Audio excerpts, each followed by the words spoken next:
अरे सुनो, सेठ हरफूल सिंह आया है, लाओ जो पैसे रखे हैं उसे दे दो। थोड़े से तो रुपए ही है, दे दूं तो कंबल कहाँ से आएगा? सर्दियां शुरू हो गई हैं, ठंड की रात खेत में कैसे कटेगी? तुम सेठ से कह दो फसल पर रुपया देंगे, अभी नहीं। हरी थोड़ी देर तक चुपचाप खड़ा रहा और अपने मन में सोचता रहा।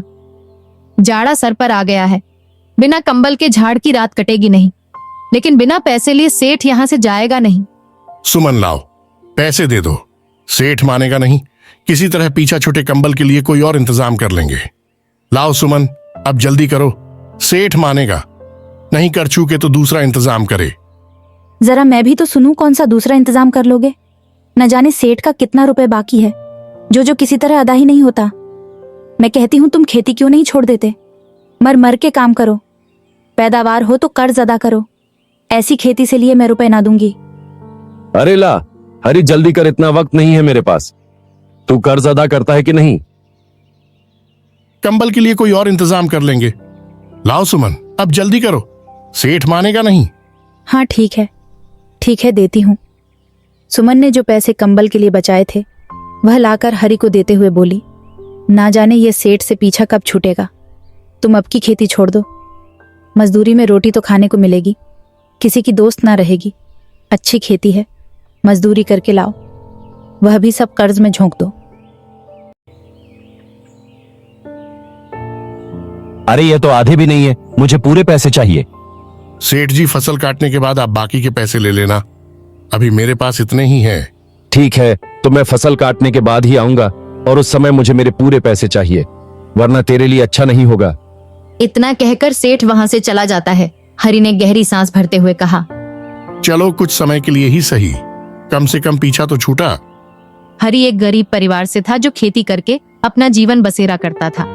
हरि ने खेती करने के लिए सेठ हरफूल सिंह से कुछ पैसे कर्ज के रूप में लिए थे, लेकिन लालची सेठ ने कर्ज पर ज्यादा ब्याज लगाकर कर्ज की कीमत दोगुना कर दी थी, जिसे भरते भरते हरि को ठंड में भी पसीने छूट रहे थे। जैसे जैसे समय बीतते जा रहा था, सोनपुर गांव में ठंड का आगमन शुरू हो रहा था। एक बार फिर से सोनपुर गांव में ठंड ने दस्तक दे दी थी। इसी गांव में एक सबिता काकी भी रहती थी। उसके परिवार में कोई भी नहीं था। वह अकेले ही गांव से गोबर इकट्ठा करके और उसके उपले बनाकर गांव गांव में बेचा करती थी। उसी से उसका गुजारा चलता था। हे भगवान, आज तो बहुत ठंड लग रही है। हे भगवान, इतनी ठंड में मैं काम कैसे करूं? ठंड से ठिठुरते हुए सबिता काकी गांव तक पहुंच गई। मेरे हाथों के बने उपले ले लो, एक उपले में पूरा खाना बनेगा। ले लो रे, उपले ले लो, मेरे हाथों के बने उपले ले लो। आज तो कोई उपले लेने ही नहीं आ रहा। ठंड भी बहुत लग रही है, लगता है आज खाली हाथ ही घर लौटना पड़ेगा। मगर लौटू कैसे, घर में खाने को कुछ नहीं है। उपले बिके तो कुछ पैसे आए, बिना पैसे खाना कहाँ से आए। अरे काकी रुको जरा, मुझे भी अपने भारी भरकम उपले देती जाओ। हे भगवान, बाहर तो बहुत ठंड है काकी, जरा जल्दी कर दो। हाँ बेटा, अभी करती हूँ, यह लो अपने उपले। काकी पैसे कल ले लेना, अभी मेरे पास छुट्टे नहीं है। बेटा पैसों की ही तो जरूरत है, कुछ भी दे दो। काकी यह लो मेरे पास, ये कुछ चावल है, अभी इसे ही रख लो। ठीक है बेटा, ला दे, आज इसी से मेरा काम चल जाएगा। उपले बेचकर सबिता काकी घर को निकल पड़ती है। तभी ठंडी हवा की लहरें जोरों से चलने लगती। हे भगवान, बहुत ठंड लग रही है, बस किसी तरह घर पहुंच जाऊं तो कंबल ओढ़कर शरीर को गर्म कर लूंगी। बुढ़ापे में अब यह ठंड बर्दाश्त नहीं होती। हे ठंड, तू ही कुछ रहम खा इस बुढ़िया पर। ठंड से ठोड़ी हुई सबिता काकी घर पहुंच जाती है और कंबल से अपने शरीर को ढककर आग के पास बैठ जाती। हे भगवान, कुछ तो राहत मिली ठंड से। आज तो ऐसे लग रहा था मानो बस प्राण निकलने ही वाले हैं। थोड़ा आग और ताप लेती हूँ, इसके बाद वह चावल पका लूंगी। ठंड का कहर इस तरह उमड़ रहा था कि गांव वाले अब ठंड से परेशान हो गए। देखते ही देखते ठंड ने अपना विशाल रूप ले लिया। अंधेरी रात में कड़कती बिजली के साथ जोरदार बारिश हो गई। भगवान, इतनी ठंड में यह जोरदार बारिश तो हमारी जान ही ले लेगी। अब तो कुछ दिन घर में ही रहकर गुजारना होगा, बाहर तो सर्द हवाओं का पहरा है। सुमन, यह क्या हो गया? इतनी ठंड में यह जोरदार बारिश भी होने लगी। अगर ये बारिश ऐसे ही होती रही तो मेरी फसलें खराब हो जाएगी। बड़ी मुश्किल से इतनी ठंड में फसल तैयार की है। जी आप ज्यादा चिंता ना करें, ठंड की पहली बारिश है, सुबह तक खत्म हो जाएगी। भगवान करें ऐसा ही हो, वरना मेरी फसल तो बर्बाद हो जाएगी।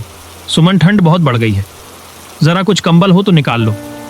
अब कंबल कहाँ से लाऊं? जो कंबल के पैसे बचा रखे थे वह तो सेठ हरफूल सिंह ले गया। अब घर में उड़ने के लिए बस एक फटी चादर है जिसे मैंने बच्चों को उड़ा दिया है। अब घर में कोई कंबल नहीं है। भगवान, यह कैसे दिन देखने पड़ रहे हैं। इतनी कड़कती ठंड में ओढ़ने के लिए एक कंबल तक नहीं है।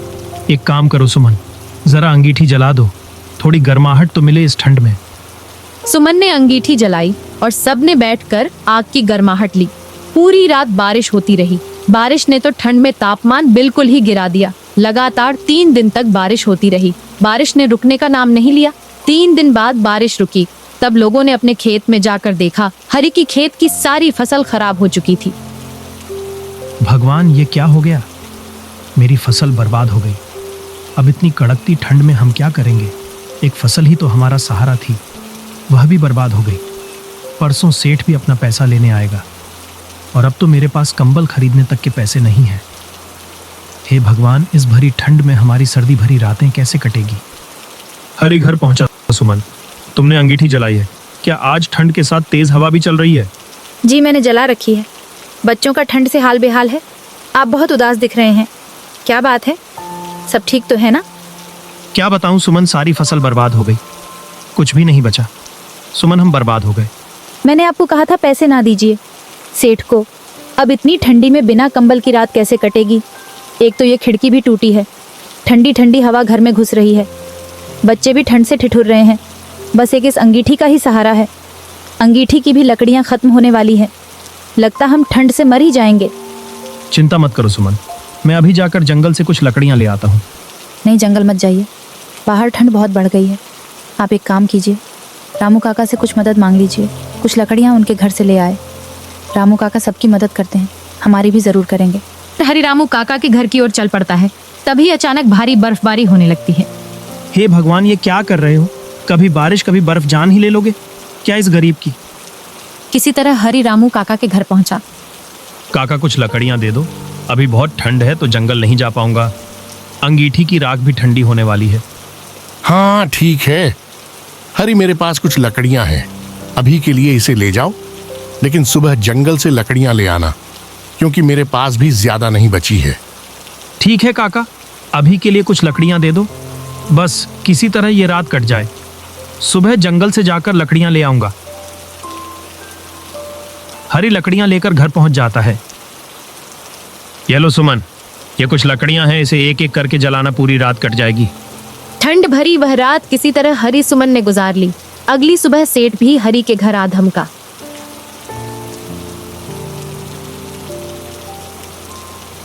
अरे हरी कहाँ है? बाहर आ, जल्दी से मेरे कर्ज के बाकी के पैसे दे। ठंड बहुत हो रही है, मैं ज्यादा देर रुक नहीं सकता। हरी निराशा भरे मन से बाहर आता है। सेठ जी, मेरी फसल बर्बाद हो गई है, मेरे पास अब एक भी पैसा नहीं बचा है। सेठ जी, कुछ दिन रुक जाइए, फिर मैं कहीं से मजदूरी करके आपकी कर्ज को चुका दूंगा। अरे अब तेरे बहाने और नहीं चलेंगे, मुझे मेरे पैसे चाहिए। और अगर तू कर्ज के पैसे नहीं दे सकता तो अभी से तेरा घर और तेरे खेत दोनों मेरे हुए जा। अभी इस घर से निकल जा।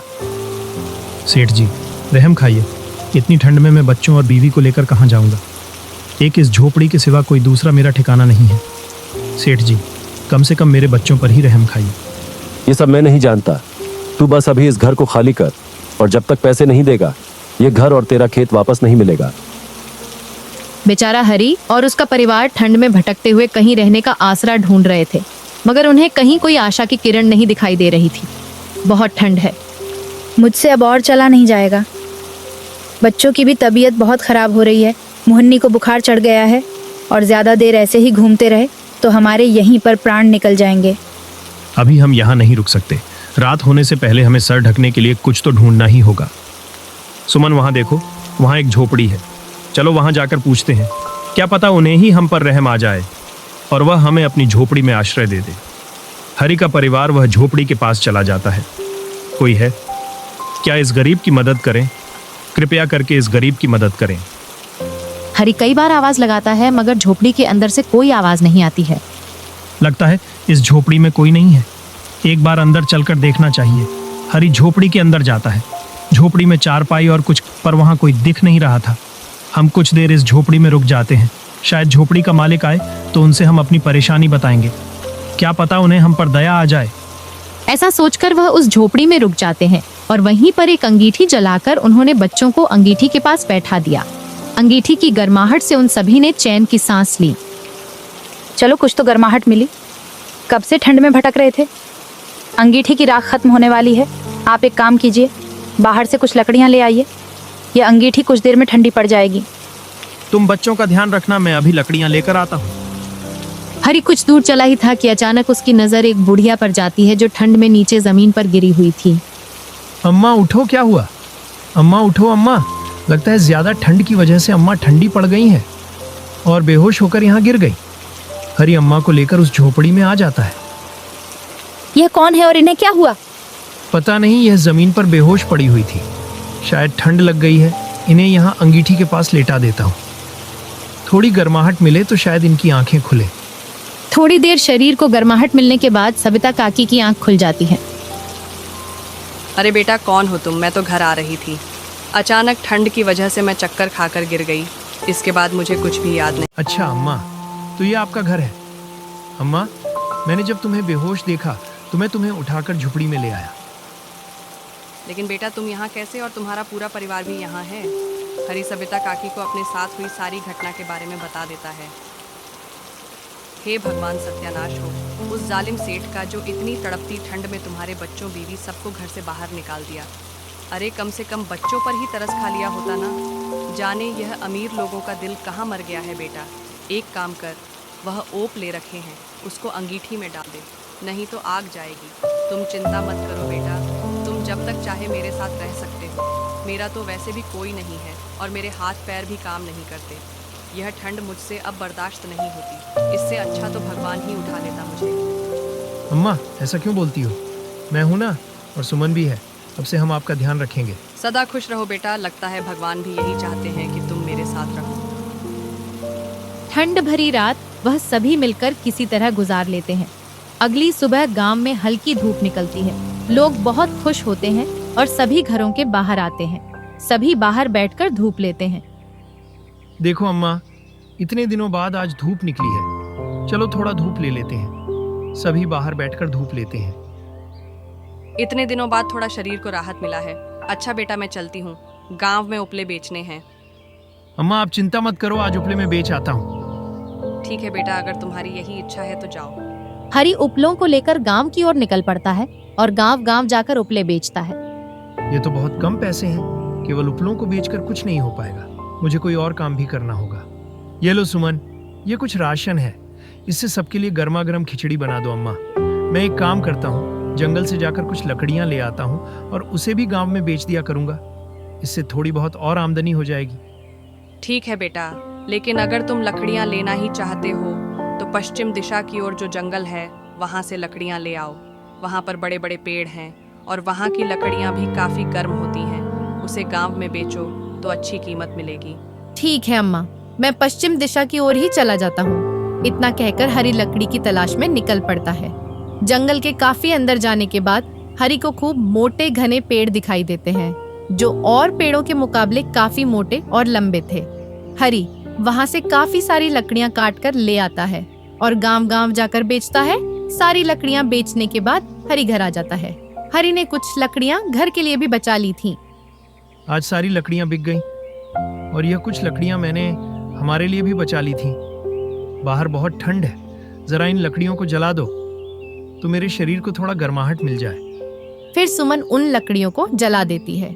उन लकड़ियों के जलते ही पूरा कमरा बिल्कुल गर्म हो जाता है। वह लकड़ियों की आग में न जाने कौन सा तेज था जो पूरे कमरे में गर्मी फैल जाती है। बाहर ठंड की बर्फबारी हो रही थी और खिड़की से आने वाली हवा घर में घुसते ही गर्म हो जा रही थी। इस तरह ठंड भरी रात उस दिन उन सभी के लिए एक गर्माहट भरी रात में बदल गई। अगली सुबह फिर हरी लकड़ियों के लिए जंगल की ओर निकल पड़ता है। लकड़ियां लेकर जब हरी गांव पहुंचा तो हरी की लकड़ियां खरीदने के लिए लोगों की एक भीड़ सी जमा हो गई। भैया जरा मुझे भी अपनी लकड़ियां दे दो। तुम्हारी लकड़ियां तो जलने के बाद बहुत गर्माहट देती हैं। हाँ हरी भाई, मुझे भी यह लकड़ियां चाहिए। ये जलने के बाद इतनी गर्म होती हैं कि रात में कंबल की जरूरत भी नहीं पड़ती।